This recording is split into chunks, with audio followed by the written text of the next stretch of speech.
All right, welcome. This is the Something Ventured podcast. My guest today is the great Vincent Robinson. How are you doing? I'm good. I have a thing. So in this podcast, I take a look at the reality behind the Silicon Valley headlines as I sit down with the seasoned veterans and the up-and-comers who are shaping the way we view the world online and beyond.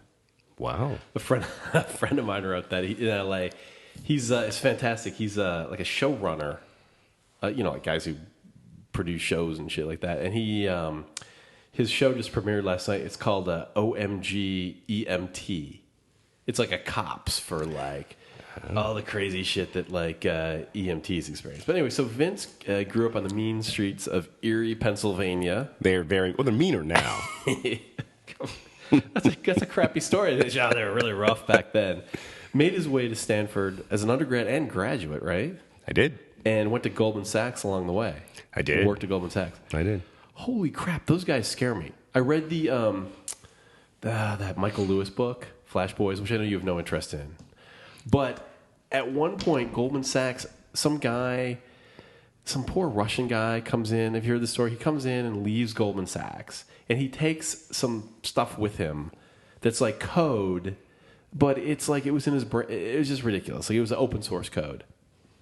Goldman Sachs like convinces the FBI to arrest this guy because he's a security threat. Like this dude, I'm like, holy crap! Those guys are. Don't want to say anything bad about Goldman Sachs, man. Those guys are powerful people. It's a powerful bunch. Jesus. This is what I noticed when I was there, which admittedly is a long time ago. Yeah. First of all, if you ever wanted to take out Goldman Sachs, what you would do is you would go to Fifth Avenue, drop a bomb on Fifth Avenue on Sunday afternoon right. when all the partners are shopping. Because that's what they do. Right. But they are absolutely in every tentacle of American life. Yeah. Every aspect of American life. It's insane. It's insane. They own their private, what do they call it now? Their private investment group, whatever, kind of proprietary investment group, owned AMC Bowling. That's just nuts. Yeah. And there was something like, I think they were buying like warehouses recently that had to do with like, they were just storing some metal or it's just, the power of those guys is just insane. But now, of course, it's true. But now they're all wondering, of course they were doing this in the dot-com time too. Yeah. They were all like, what is this business in California? Oh, yeah. They wanted a piece of that. Oh, yeah. Well, I think when WhatsApp gets acquired for $17 billion. Wasn't it 19? They're like, yeah, $19 billion. They're like, oh, that's the kind of money we find interesting. Yes. Like, we don't find $190 million, unless you make it in a minute on our proprietary prop desk or whatever. $19 billion, we find that kind of interesting. We have to figure out. Well, it's true. Back in the dot-com era, where the Rosewood Resort is in Menlo Park, which was just an empty field. Yeah.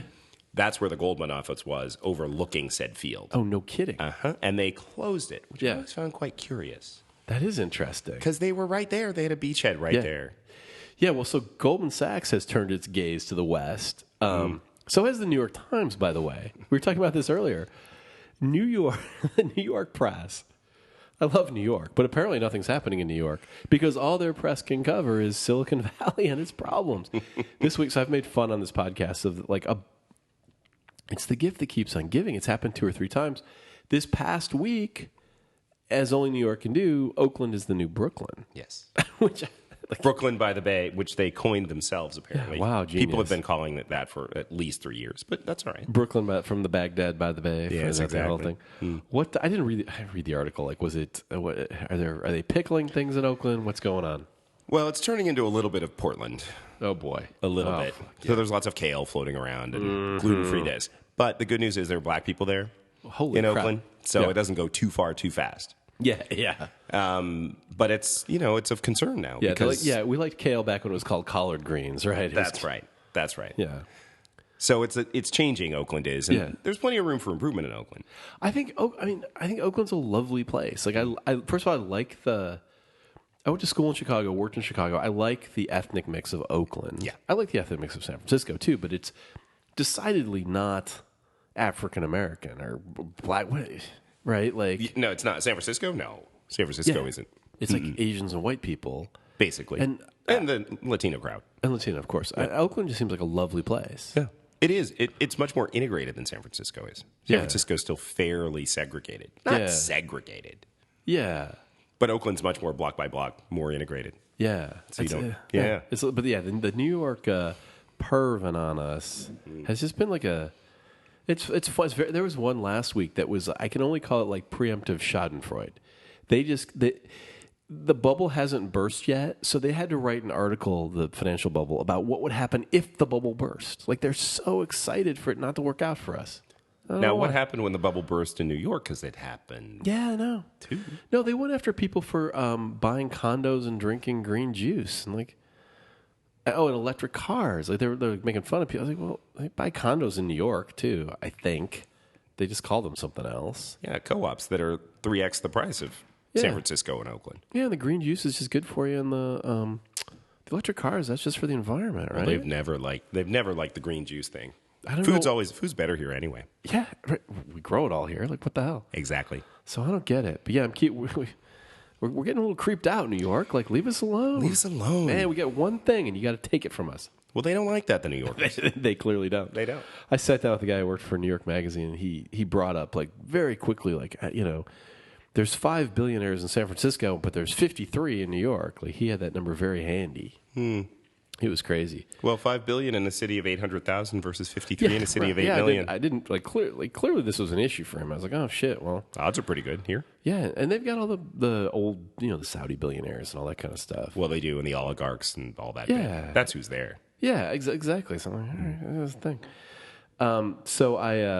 So you spent a lot of time in So after all this Goldman Sachs, and who I love, if you're listening, you started your own company, which places people at nonprofits, right? And spent a lot of time in Washington, D.C. as a result of it. This is true. So I started this firm 10 years ago. We've worked with lots of interesting, and some less so, but foundations and nonprofits around the country. Yeah. And actually, they've been interesting in some very unusual places. Yeah. Like the day we found ourselves in Las Cruces, New Mexico, and had to be escorted from a school. Holy crap. Because there was an AK-47 shooter on the loose. Holy So we had to be crap. escorted to our car by the police. That was great. Wow. That's way more exciting than I would have thought the nonprofit world would be. It has its moments. And yeah. But Washington's not really one of the more interesting moments. I like my clients there, but really. So I've been making the analogy. So I started this podcast because I listened to Silicon Valley podcasts, and they're just the most boring goddamn things in the world. But the people I talk to, like you, are just interesting people. And then today I listened to one of these tech podcasts, and they were like, it's a bunch of 40-year-old men trying to figure out how to use Snapchat. Like, that's not even interesting in general. And as radio, it's fucking horrible. That's not interesting. Ridiculous.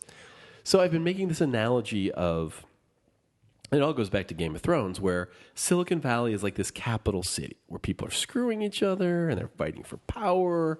And we're basically no different than Rome was. And I make an analogy that Washington, D.C. is similar to that, and we're the next we're our own form of Washington, D.C. Washington, D.C. is its own form of Rome. Well, Washington, D.C., fortunately, or at least San Francisco compared to Washington, D.C. Are they perving on us? Is Washington, D.C. give a fuck? I think they are. Oh, no. I think some of those folks are poking their head up being like, maybe I should move to San Francisco. Oh, boy. Something's happening there. Because nothing's happening in Washington. Yeah, right. Because the fashion situation there has always been, or rather the sartorial situation, has always been lackluster. Yeah. But now there's much more money. See, when there wasn't a lot of money there, it explained that. But now there's a lot more money. Right. So we have lots of Washington porn on TV. Is that right? Our Scandal and House of Cards. House of Cards, yeah. Which I've heard called Game of Thrones in Washington, D.C. That's, I think, pretty much what it is, because it's all greed, envy, lust. Was this related to, and a very clear pecking order, too, right? Very much so. Is this related to that, the Supreme Court decision that the corporate thing where, like, you can just give unlimited money to unlimited things? Citizen Is that what United, happened? yeah. Citizen United. Yeah, if you believe, who wrote that book now, Mark Leibovitz. Yeah. If you believe, or Leibovitz, I think. Yeah. If you believe his book, This Town, it's called, which is actually a pretty fun read. Yeah, it's my goal to be the Tim. Well, I'm already not going to be the Tim Russert because it's already too blue to be Tim Russert. But the Tim Russert of Silicon Valley, I'm going to be like the kingmaker. There could be one. It's going to be great. Yeah, there could be one. There's room for one. Yeah, no, it's good. I'm working on it. I like that. Happy to be a part of it. Thanks for having That's me. good. This is the 9th episode, by the way. I hear that when I get to 10 episodes, I go into syndication and make $100 million. Silicon Valley style. Yeah, exactly. I watched so there's a correspondence dinner in Washington, D.C. And It was the past weekend, wasn't it? it's the roast. And what's that guy? Joel McHale? From The Soup. From The Soup talked. And so he made a joke. This took me a while to figure out the joke, but he made a lot of jokes. But one of them was he talked about the lesbian on MSNBC. And then he said, Chris Hayes is the lesbian. Chris Hayes is the guy. So I looked up Chris Hayes, and it said people who search for Chris Hayes also search for Rachel Maddow. Oh, Rachel Maddow. So the joke, I think, is Rachel Maddow is the actual lesbian on MSNBC. I think that's true. Yeah. She was an actual lesbian when she was in college. Yeah. I knew her then. Oh, well, what was that like? Delightful. Really? So I looked. So this is where. So I looked it up. So look up Chris Hayes as people search for Rachel Maddow. So I type in like Rachel Maddow lesbian like into Google. So Google, like if you're doing something, they do the type ahead. They show you the search results. But if you are typing something like bad, they stop doing that. Oh. So if you type in like bondage and DISC, it won't give you like bondage and discipline. It's like, this could be going a bad way. It stops, right? Well, if you notice this, how it works. I guess I haven't done enough Googling. So if you're typing in bondage and DIS, it's like, maybe they're searching for bondage and, dissatisfying cat videos or something. They cut it off. Well, so I typed in Rachel Maddow, LESB, and they cut it off. Like, are we not saying lesbian anymore? Like, what's that all about? Well, I mean, she could have a place on Lesbos for all I know, but I mean, it just, I was like, wait, that's not a bad. I don't think that's a bad one. Or I don't think it is. I think that's what she thinks she is. She makes that pretty clear. That's kind of weird. That's what she used to be. I think we're not saying tranny anymore. Is that true? I heard someone say. I did hear someone say. I was like, I want to be respectful. I didn't realize that. I thought that was like a thing, but yeah, I heard someone. What's that a term for? Like transvestite, transsexual, transgender? What is tranny short for? I don't even know. Well, I think all of the above. Really? But back in the day when there was Tranny Shack here in San Francisco, it referred to drag queens effectively. That's what affectionately, right? Yeah, affectionately. Yeah, that's what I thought too. But yeah, that's what I I was probably transgender. I couldn't remember what. By the way, hire the transgender PR firm, best PR firm ever. Cool, from LGBT, lesbian, gay, bi, transgender, right? How did they get that T in there? Yes. Holy crap! Because and by the way, I respect whatever the hell it is they're doing. Like, God bless them. But of course, lesbian, gay, like bi, if you're not straight, covers a lot of the frickin' waterfront. And by the way, bi covers a lot of straight people. Air quote, straight people. Straight too, people. Right? Yeah, did you see that business in the New York Times? What? They've taken that up, too. Which, whoa. Oh, in the magazine a few weeks ago, it was like the story of being bisexual. What? Yes, there's like a support group and stuff. Oh, yeah, right. Yeah. National kind of chapters around the country. That out. Yeah. But yeah, the transgender guys like got their T tag. I mean, it could be like LBG, furries or any one of a million things, and they're like in there on the. There's the list, there are a couple Qs them. in there too. Don't forget back in the more progressive social justice days of San Francisco. Really? It was LGBTQQ. No kidding. Yes, it's true. What was the QQ for? Queer and questioning. Oh wow. That's when the little punk kids decided they were queer, as opposed to just homosexual. So how'd the QQs get voted off the island? It seems to have drifted. I think they grew up. Yeah. Yeah. Yeah. And Facebook, I think recently, didn't they go to like 70 to 80 different classifications? I think they did something where now you can classify yourself as. I haven't spent nearly enough time on Facebook. Clearly. They should have stuck with questioning. I think questioning, it's sufficient. It's interesting. Pride's gay pride. So part of this podcast, too, is to bring people from around the world into the Bay Area. There is a gay pride parade here, which is a big event. I went to it a couple times back in the day. Yes. And it's coming up, right? June 6th, 7th, something like that. It's the last week of the month. Yeah. Last weekend of the month of June. Yeah. It used to be pretty cool. It's still cool, but it's not. My boss, I worked at Deloitte & Touche, and my boss was gay. Like, God bless Leighton Touche for like being supportive of this. He was like the first guy that gay partner at a firm in San Francisco. Big shock, but he was like, yeah, it was cool back when it started back in because like the mayor leads the parade, the Dice on Bikes follows him, the firefighters are in it. But he said, yeah, it was super touching and emotional when it first happened. Yes. And now it's kind of like a cool Gap ad, sort of something like that. That started in the 90s. I remember it well. Because I remember it sort of before and after. Mm-hmm. And I've gone a number of times, but I haven't gone probably now in about 10 years. Yeah. And it was lots of corporate floats. Yeah. And that's when I started to sort of drift away because it had lost the connection to San Francisco. Yeah. But of course, if that's not a metaphor, I don't know what is. Right. Because everything sort of lost a connection to San Francisco. Well, and that's what you want, right? You don't want it to be like we're extraordinary subversive. You want it to be like, yeah, everyone's jumping on the bandwagon of this large group of important people. But it's...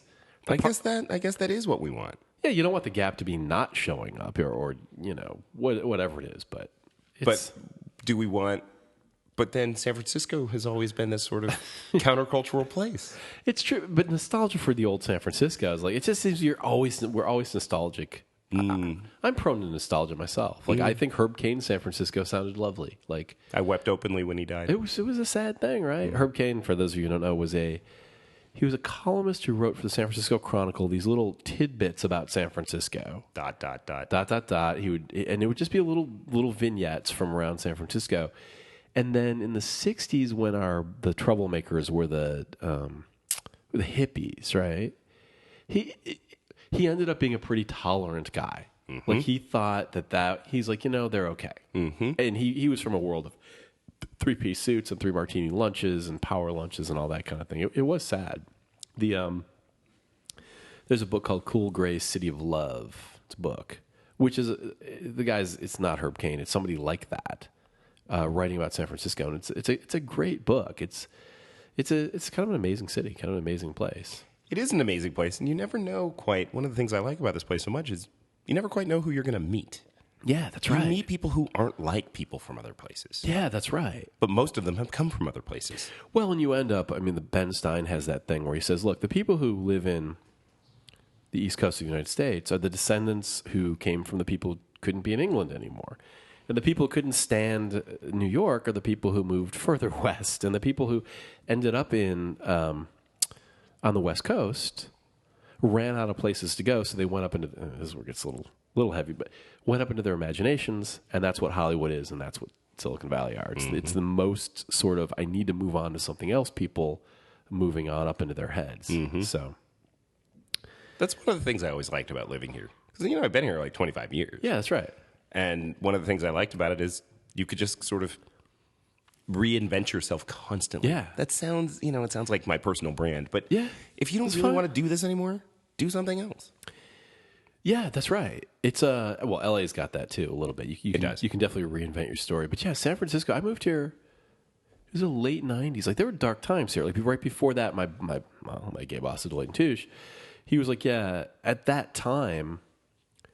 this wasn't the late 90s. I'm sorry. This was like 92, 93. Right, so just after the earthquake. After the earthquake, but he was off at the funeral. Like, this was really dark, but the AIDS hit this town when everybody hard, and he was just and the Castro's dying, yeah. Yeah, and he would be, at a funeral every couple of, holy crap. I forget, but that was part of what was like going on. Holy cow. Those were really dark days in San Francisco. Right. Because you could see it. You just walked down the street and you saw all these sick people. Right, and they were like young men, and not that, and nobody should be sick, of course, but young men with the canes and the walkers. 35 years old, 40 years old. I remember the sort of the tail end of that. And you were like, this has a crazy history, right? Going back like the Harvey Milk stuff, like all of that stuff. Mm-hmm. That makes our current Google bus scofflaws seem... perhaps not the most pressing matter. Ever so slightly trifling, I have to confess. Relative, like, of things you might want to protest. Like, yeah, maybe look at San Francisco and your Google buses might not make the top 10. I feel like, things changed in the 2000s in San Francisco. There was a bit more rancor fueled by some sort of local politicians. Yeah, right. Who were populists, Yeah. affectionately. They were demagogues, right? Yeah. So Yeah. they just got all these, well, trustafarians, effectively, Yeah. worked up. Well, that's right. The protesting class in San Francisco is not the actual affected class. It isn't. Right. I think like if you are a Hispanic family in San Francisco, you're not protesting, but you could argue you're an affected group of people. Like I lived here for a certain reason and I'm being displaced. If you're those young, but white guys who are protesting the Google bus, you don't look like you were. You look like you were protesting 4 years before this at Oberlin. Then you moved here, and you're like, well, we always protest at Oberlin. Not to make fun of Oberlin, but oh, fuck them. I'm at Oberlin. I'm sure they did it at Reed, too. Yeah, yeah, exactly. So I want to ask you, I was going to talk about minorities. What do you think about that? Minorities in Silicon Valley. Well, from what I can tell, there aren't many. Okay. Someone was going to finish that joke, right? Like, Obviously. it was either me or you. So I've already done an episode on sexism in Silicon Valley. Oh. So look at me dancing around the hot topics. Well, it is just like any other, capital city, as you call it. Well, and the sexism came from an extensive article about sexism in Silicon Valley, courtesy of the New York Times. Excellent. Who doesn't seem terribly pressed about minorities in Silicon Valley. Yeah. Apparently all is well with the races in New York. So, And it's actually outstanding. I'm here to vouch for that. Yeah. Santa Clara County, Yeah. if I'm to boil Silicon Valley down to just that, Sure. is 2.2% African American. Right. It is, I think, probably 30% Hispanic and then another 20% Asian. Yeah. So much like the rest of California, it is, majority minority. Right.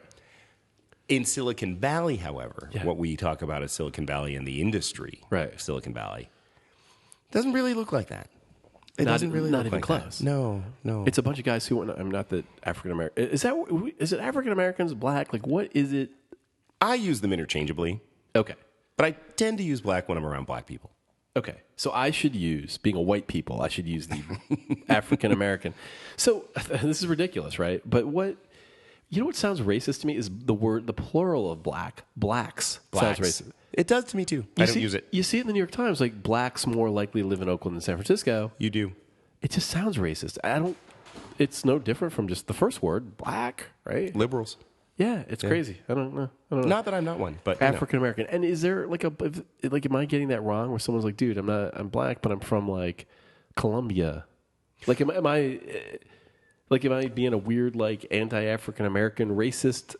Like, are there black people who are like, hey, why you call me African, man? I'm Chilean or something. It seems to have been adopted because it's better than colored. Yeah, yeah. But it's definitely a thing where especially if you go to a place like Dominican Republic or like you said, Colombia or Venezuela or whatever, where people are just sort of brown of some sort from somewhere else and mixed with a whole bunch of other things. Yeah. You see the difference in the U.S. because most folks here are mixed but insulated for the last 300 years from any additional mixing. Right. That sort of leads to what they are. And also they're from all over the African continent, so you can't really, it's mostly West Africa, but you can't generalize.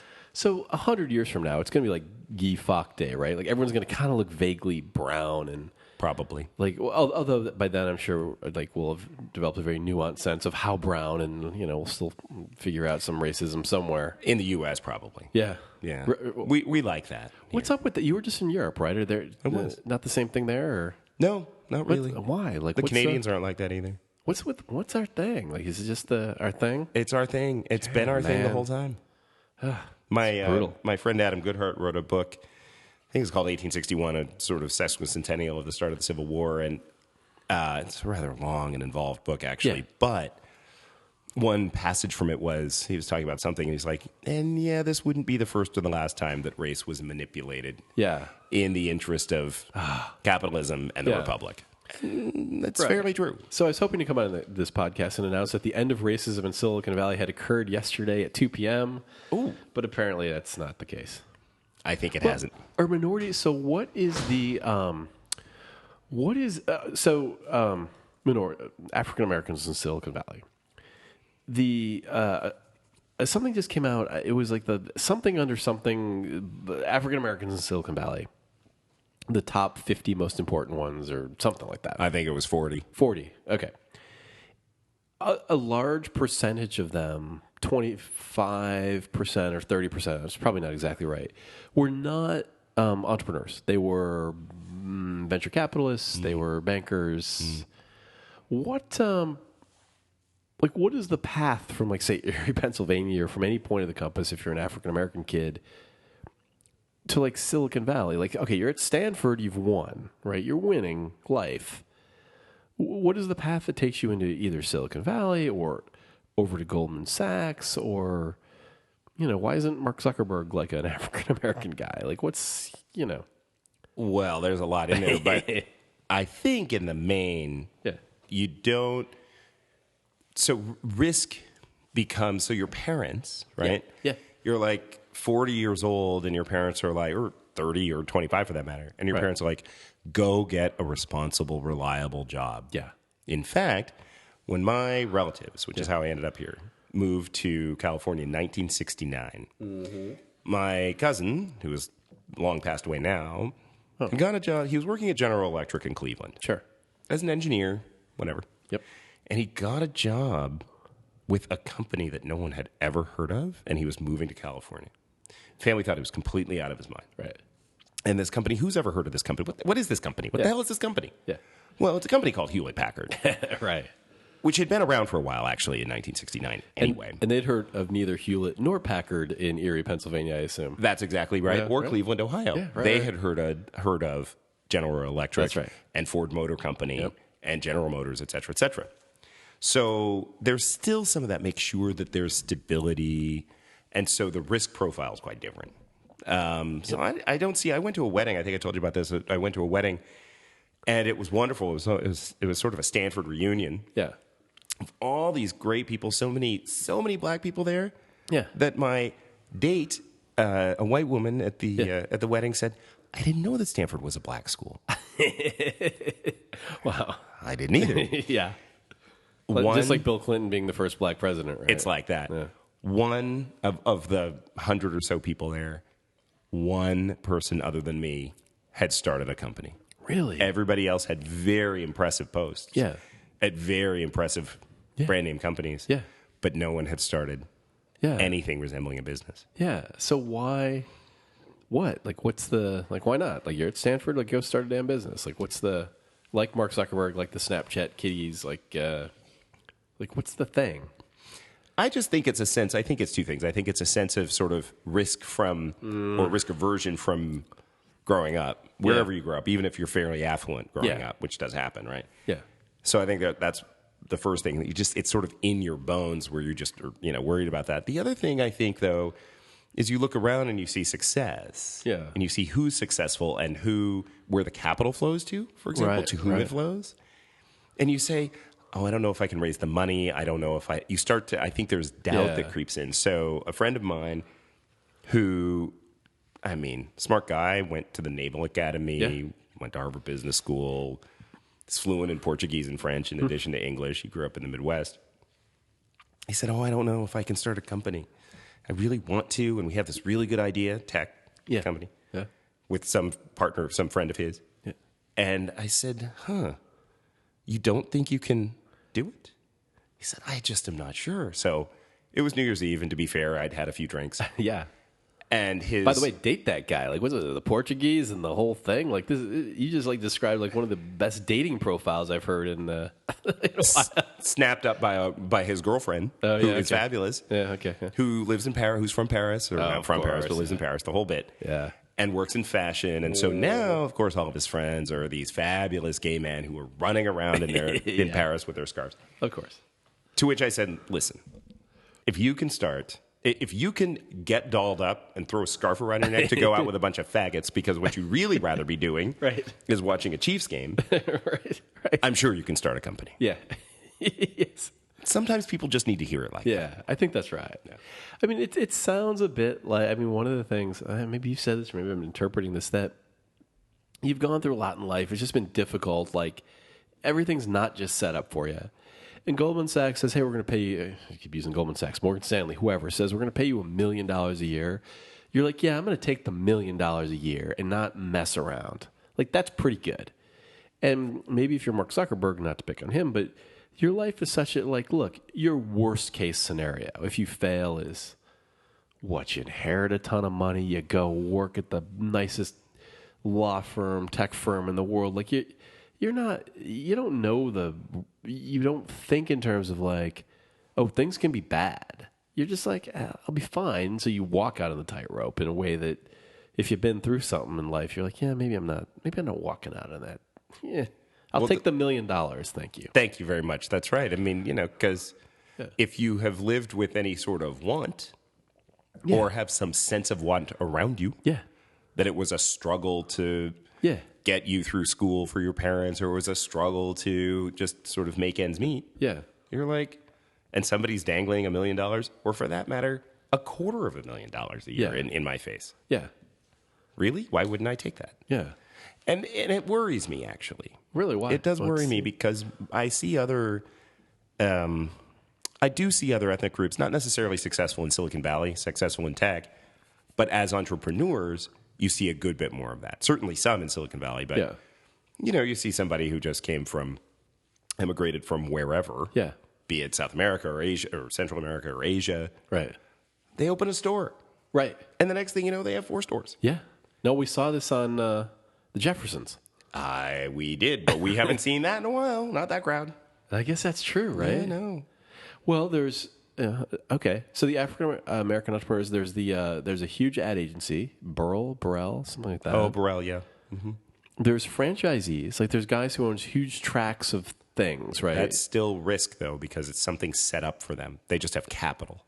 Right. So they're like really just saying, I'm gonna, you know what? I had my struggly part. I'm gonna take the money and I'll let the other kids like. And you get the government contractor types. Yes. And the minority-owned businesses and that whole bit. Yeah, right. The presidency of the United States.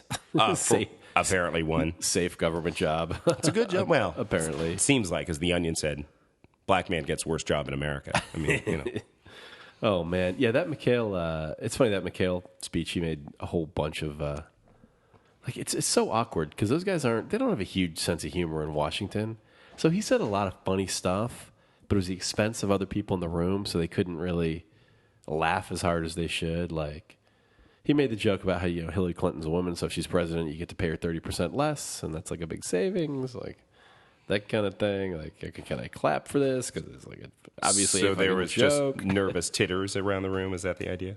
It was pretty funny. Like, he was pretty, it was pretty good. I mean, like, that CNBC joke was pretty funny. But oh, that's right. Now I remember. He said that he hosts the Soup on the E network. And for you Republicans, that's what your closeted gay son is watching when you're not looking. Right. And for the Democrats, that's you sit and watch it with him and celebrate it exactly. while you're watching yet another biopic on Jim J. Bullock. Yeah, and some of his Republican barbs were pretty rough and not well received because they were kind of accurate. I think was like. Well, it's a conservative town. Actually, is the problem. It's not that it's got a liberal president. Like, it's not politically conservative, but just the way they go about their lives is very conservative and super risk averse, which is why I just couldn't bear being there. And by the way, I'm here to tell you that all this, Washington being the next food town and all this hype about the food is not true. It is it's terrible food. Yeah. It always has 1 or 2 ingredients too many. Really? Yes. Yeah, no, I'm not worried about that. Capers don't belong in ice cream. It's true. No, they don't. Yep. Yeah, some experiments should be left unexperimented. The Silicon Valley has become more political, not in the sense not internally, but I mean in the sense of like, oh, we have enough money, we can influence Washington now.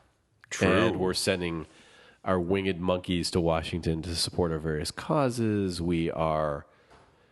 There's a number of Republicans now in Silicon Valley and libertarians, like, kind of doing that. There's a couple, like, I'm not going to say because I'm not sure I'll get it right, but there's a couple guys who are, like, pretty, on the other side of what everyone else in San Francisco is, which is like a, crazy liberal who, Well, now we have lots, right? So there's Ro Khanna running for the House seat down there that Mike Honda's had for before I was born, I suspect. Yeah. And then, of course, on the libertarian side, we have who I guess I mean, the leading lights are sort of Peter Thiel, for one. Yeah, for sure. Peter thinks that people shouldn't, that minorities in particular, shouldn't go to college. Not sold on that idea. Yeah, the libertarian thing, like, the people who have that point of view, they're not idiots. So they must have some point of view. But there do seem to be some easy holes, like, well, you're not going to build your own road, have your own military. It seems maybe this is part of, you made a lot of money in life, so this narrative is great, that it was all you, but it's just a narrative, right? Like, yeah, Silicon Valley grew up because of the U.S. government and the Defense Department. And by the way, Bill Gates says very pointedly, and I think nobody knows what he's talking about. He's like, I didn't do this in Nairobi. I did this here in Washington, where my mother bought time or got me into a school that had time on a computer. Like, he is very pointed about that. Like, I didn't do this out of the, rice fields of Indonesia. I did it in Seattle, and absolutely came out of the tech and the government support for ARPANET and all of those, the space program, all of those things. And the same is true for the more simple businesses, manufacturing and all the rest. How do goods move around? Yeah. We've railways. Absolutely, yeah. Or had. Yeah. Roadways. Yeah. Had. Well, which is one of the great... and so I've realized we've gone a long time on this topic. We should, for another time, talk about the nonprofit stuff. But to touch on the nonprofit thing, one of the things that happens in places like Africa is that, and then I've worked in a lot of nonprofit environments, obviously you deal with it all the time, is that they don't have infrastructure. And so you can fund all the freaking drugs you want, all the vitamin A to keep people from going blind, but they're like, we don't have a road to drive a truck on to get it to the blind kid. And, like, we have the road. Like, our government built us that road that you can, drive to the place to get the thing to happen, basically. Right? That's exactly right. And that's actually very much a part of the story of the founding of the Republic. Yeah. People associate it with, like, the 50s and the Eisenhower highway system, but actually, subsidizing manufacturing started with Alexander Hamilton. Right. In the Bank of the United States. I mean, this is what the United States has done. Yeah. That the government has taken the position, philosophically and practically, of providing infrastructure, to facilitate capitalism. Yeah. So that's why the libertarian thing, but they know that stuff, I would think. So they must have some more nuanced point of view of, like, do they, or is it now just taken for granted? I got to interview one of those guys. And I think that's right, because I'd like to know why. Because who's paying for that in the next go round now? Yeah. Because roads are suffering, bridges are falling, and then you've got there's people in society who can't take care of themselves.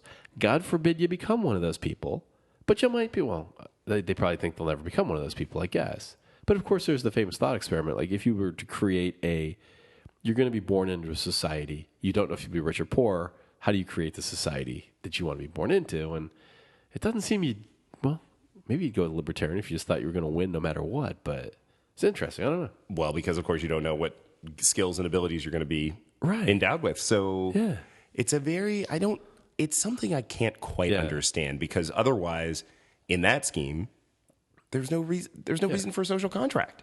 Right. Well, and then Sheryl Sandberg has her form of politics, which is very, like, appropriately, but very women focused. I don't know where she's headed, like president somewhere. Is that like on her? That wouldn't be crazy, right? No, that wouldn't be crazy. So she's got to start thinking about it. But you assume she's a Democrat, but you don't. Do we assume that, or do we know that? No, we don't know that, although maybe we do. I think we do. I think we do. I think she's been involved in things like Emily's List and whatnot. Yeah, okay. So I think if we're wrong, we apologize. But she's got to be headed toward. I mean, what do you do after that? CEO of Disney has been rumored. And well, then you could be. Well, the next post could be in the cabinet somewhere. Right, but she started her career working for. I think, was it Rubin? No, it wasn't Rubin. It was Secretary of Treasury or something. Oh, Robert Rubin. Yeah. She was chief of staff for one of the. She was Sec Treasures. Yeah. Which leads, of course, right back to Goldman Sachs and Company. Oh fuck yeah, man. Those guys. I did. They scare me, except that I'm not big enough that they care.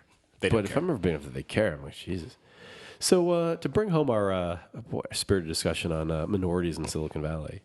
So what happens? Like Oakland has an African American community and businesses. In fact, you forget. Like I had drinks there recently, and it was, well dressed people sitting around. At the end of the day, it reminded me of Chicago. I lived in Chicago. It very much reminded me of that. Mm-hmm. What? So whence goes Oakland? Like, what happens next there? Like, is it really the next Brooklyn? Is that a good thing to be? I'm not sure if it's going to be the next Brooklyn necessarily, but what's happened in Oakland, you see a departure from for years because it's been the problem child of really California, but more to the point, the Bay Area. Right. Government. There's a lot of government there. Right. So BART's headquartered there, and the University of California is headquartered there. Right. And I don't know how all that happened, but that's the present. Yeah. So there are very sort of middle class jobs, stable, et cetera, that are stable and livable. Yeah. So what happens is effectively that people get these jobs, and then you get this sort of black middle class. Yeah, right. Teachers, same story. Sure, right? Sure. So you get the black middle class. But now, since Oakland is the cheapest part of the Bay Area, cheapest big city of the Bay Area relative to Silicon Valley and San Francisco. And on a public transportation system that gets you into San Francisco. With great infrastructure. Yeah, right. And then there's even a train you can take if you want to go down to San Jose. Yeah. You can, the real estate is not as expensive. Yeah. So I'm thinking not so much Brooklyn in the hipster, funky way. Yeah, thank God. Some of it, probably. There's some there now. Yeah. But I'm seeing more companies go over there, small startups. I'm surprised that we haven't seen more of that. Like, there's a Pandora's over there. There's a couple, but I'm surprised we haven't seen many more companies over there. I think there's some in the, small, little buildings. But again, it goes back to, I think, a couple things. Easy access to where the capital is, which is obviously west and south. Yeah, fair enough. And maybe the venture capitalists don't want to drive across the damn bridge. Well, they shouldn't have to, should they? Well, I'm just saying. I mean, it's their money. Well, it's their money, but I mean, Ben Horowitz was pretty good about that. He's like, you make sure you're on time. These are the people running the businesses. Yeah, that's right. I like that a lot. That was good. Yeah, that was good. But I don't know that they would necessarily want to go to Oakland. However, as people start going to Oakland, start living in Oakland, they're going to open businesses there. Meaning there will be VC funds there, private equity funds, because they're going to want to live there.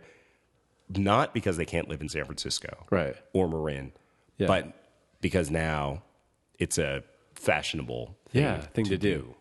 By the way, speaking of hipsters, I think that article in the New York Times started out with guys waiting by a fancy New Age barbershop to get... I don't think it was like an African-American barbershop. I think it was one of these hipster, old-timey mustache barbershops. I'm a little bit concerned. Yeah, I am too. Portland. It's like Portland. God, we can't have it. No. We can't have Portland on our border. No, we can't. Portland's nice, but it needs to, just stay there, and they can have their $80 haircuts. How anyone pays for them is a mystery. Yeah. But they can have them there. Yeah. Well, clearly I don't worry about $80 haircuts or anything like that. And mustaches, you can have your little handlebar mustache.